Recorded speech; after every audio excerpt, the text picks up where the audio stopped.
تو زندگی میں جو بھی بننا چاہتا ہے اپنی اس کامیاب زندگی کی تصویر کو ویژوالائز کر، اس کو امیجن کر اور جذباتی طور پر اس وقت کو محسوس کر۔ اگر تو دولت کمانا چاہتا ہے تو سوچ کہ وہ دن کیسا خوبصورت ہوگا جب تیرے پاس دولت کے انبار ہوں گے، گاڑیاں ہوں گی، بنگلے ہوں گے، وہ کیسے حسین لمحات ہوں گے، وہ زندگی کیسی خوبصورت ہوگی جب تو دنیا بھر کے غریبوں کی مدد کے لیے اپنی دولت صرف کر رہا ہوگا لیکن تجھ میں ذرہ برابر تکبر پیدا نہیں ہوگا۔ عالم خیال میں اس زندگی کو محسوس کرتے ہوئے خود سے بات کر کہ لوگ تو اپنی نفسانی خواہشات کے لیے جیتے ہیں، میں لوگوں کے لیے جیوں گا۔ دنیا تو اپنے لیے جیتی ہے، میں دنیا کے لیے جیوں گا۔ کسی غریب کی عزت نفس مجروح نہیں ہونے دوں گا اور وہ وقت کبھی نہیں بھولوں گا کہ میری پرورش کے لیے میرا باپ در در کی ٹھوکریں کھاتا رہا، متکبر سیٹھوں کی گالیاں سنتا رہا، لوگوں کے تانے سنتا رہا، لوگ اس کا تمسخر اڑاتے رہے، نظریں حقارت سے دیکھتے رہے، اس کی تحقیر و تذلیل کرتے رہے، لیکن وہ میری پرورش کے لیے ہر ایک کے تانے برداشت کرتا رہا۔ اب میں اپنے باپ کو اس قدر خوش کروں گا کہ اس کی اپنی گاڑیاں ہوں گی، اس کے اپنے بنگلے ہوں گے، اس کی اپنی جائیدادیں ہوں گی۔ اپنی کامیابی کو ایموشنلی ایکسپیرینس کرنے کے لیے تو اس وقت کو محسوس کر کے وہ دور کیسا خوبصورت دور ہوگا۔ میرے اسکول کی فیس ادا کرنے کے لیے میری ماں لوگوں کے گھروں میں برتن صاف کیا کرتی تھی۔ میں اتنی دولت کما کر ماں کے قدموں میں رکھ دوں گا کہ میری ماں کے ذریعے ہزاروں لاکھوں غریبوں کا روزگار چلے گا، لیکن میری ماں کسی غریب کو احساس کمتری کا شکار نہیں ہونے دے گی۔ اور میرے پاس گاڑیاں ہوں گی، بنگلے ہوں گے، آرام دہ بستر ہوں گے، لیکن پھر بھی سویا زمین پر کروں گا اور کسی غریب کو بھیک مانگنے کے لیے کبھی اپنے گھر آنے نہیں دوں گا۔ اس کی نوبت ہی نہیں آئے گی، میں خود اس کے گھر جا کر اس کی خدمت کروں گا۔ زمین پر چٹائی پر بیٹھ کر ہزاروں غریبوں کے ساتھ کھانا کھایا کروں گا اور جب میرے دسترخوان سے غریب کھائیں گے تو ان کے پاس بیٹھ کر پیار بھری نظروں سے انہیں دیکھا کروں گا، اور جب کسی غریب کی سوکھی حلق میں ذائقہ دار اور ٹھنڈا مشروب جائے گا تو میرے دل میں ٹھنڈ پڑ جائے گی۔ جب کسی بھوکے کے خالی پیٹ میں لذیذ اور مہنگے کھانے کا نوالا جائے گا اور ایک مدت کے بعد اس نادار کے چہرے پر مسکراہٹ کی کھلکھلاہٹ دیکھوں گا تو مجھے کتنا مزہ آئے گا۔ ہر مفلس و نادار و غریب کو عزت دوں گا، دولت کے انبار ہوں گے لیکن اپنی اوقات نہیں بھولوں گا۔ ہر روز کم از کم 3-4 منٹ نکال کر اپنی کامیابی اور اپنے مقصد کو ویژوالائز کریں، اسے امیجن کرتے رہیں، اسے جذباتی طور پر محسوس کرتے رہیں، ایموشنلی ایکسپیرینس کرتے رہیں۔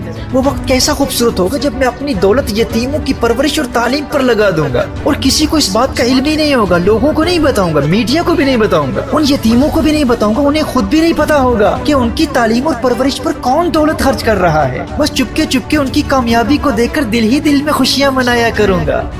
میرے دوستو، آپ کی جو بھی ڈریم ہے، جو بھی مقصد ہے، جو بھی منزل ہے، جو بھی تمنا ہے، جو بھی آپ کا ہدف ہے، آپ اسے جذباتی طور پر محسوس کرنے کے لیے ہر روز ایک خاص وقت مقرر کر لیں کہ وہ زندگی کیسی خوبصورت ہوگی جب آپ ایک عظیم اسکالر بن چکے ہوں گے، ایک کامیاب اسپورٹس مین بن چکے ہوں گے، ایجوکیشن میں غیر معمولی کامیابی حاصل کر چکے ہوں گے، بہت بڑے پولیٹیکل لیڈر بن چکے ہوں گے، بہت بڑے بزنس ٹائکون بن چکے ہوں گے۔ آپ کا جو بھی مقصد ہے اسے ہر روز ایموشنلی ایکسپیرینس کرنا بہت ضروری ہے، کیونکہ آپ اپنی ول پاور کو تنہا نہیں چھوڑ سکتے۔ ول پاور کو ہر روز ایموشنل ایکسپیرینس کے ساتھ ملانا ہی ساری گیم چینج کرتا ہے۔ اور جب میں میڈیٹیشن پر بات کروں گا تو پھر آپ کو بتاؤں گا کہ اس ایموشنل ایکسپیرینس کا میڈیٹیشن کے ساتھ، مراقبے کے ساتھ کس قدر گہرا تعلق ہے۔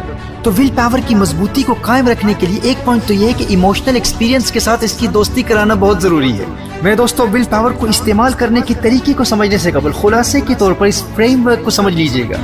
کامیابی کے لیے 3 چیزوں کی ضرورت ہے: ول پاور، واضح مقصد، کلیئر گول، اور ایموشنل ایکسپیرینس۔ کیونکہ اپنے گول کو ہر روز ایموشنلی ایکسپیرینس کرنا، اسے محسوس کرنا، آپ کے دل میں آپ کے گول کے لیے، آپ کی ڈریم کے لیے ایموشنل اٹیچمنٹ پیدا کر دیتا ہے۔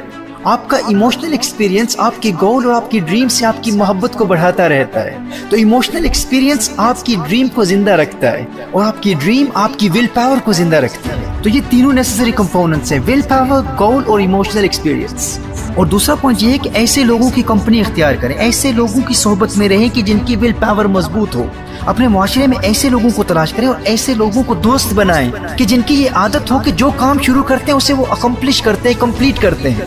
کمزور ول پاور والوں کی صحبت آپ کی ول پاور کو کمزور بنا دے گی، اور مضبوط ول پاور والوں کی کمپنی، ان کی صحبت آپ کی ول پاور کو اور مضبوط بنا دے گی۔ اور اسی طرح ٹی وی دیکھتے رہنا آپ کی ول پاور کو کمزور بنا دیتا ہے، اور فحاشی اور اوریانی کے مناظر دیکھنا اور پورنوگرافی دیکھنا تو آپ کی ول پاور کو بالکل برباد کر دیتا ہے۔ میرے بھائی، میرے دوست، یہ بلا وجہ ٹی وی دیکھنا، موویز دیکھنا، اس کو چھوڑ دو۔ یہ جھوٹے قصے کہانیوں پر مشتمل فلمیں اور فلمی ہیرو سے تجھے کیا لگے؟ تو حقیقی زندگی کا ہیرو ہے۔ جس کے پاس ول پاور اور ایموشنل ایکسپیرینس کی قوت ہو، فلمی ستاروں کو نہیں دیکھتا، وہ تو خود ریئل لائف سٹار ہوتا ہے۔ حیرت ہوتی ہے مجھے ان لوگوں پر جو کہتے ہیں ہم تو بس خبریں دیکھتے ہیں۔ بھائی، ارے دنیا کے ملکوں اور بادشاہوں کی خبروں سے تجھے کیا غرض؟ تو اپنی دنیا کا بے تاج بادشاہ بننے والا ہے۔ یہ فارغ اور نکمے لوگ نیوز پر اپنا وقت برباد کرتے ہیں، تجھے یاد رکھنا چاہیے تو خود نیوز بنے گا۔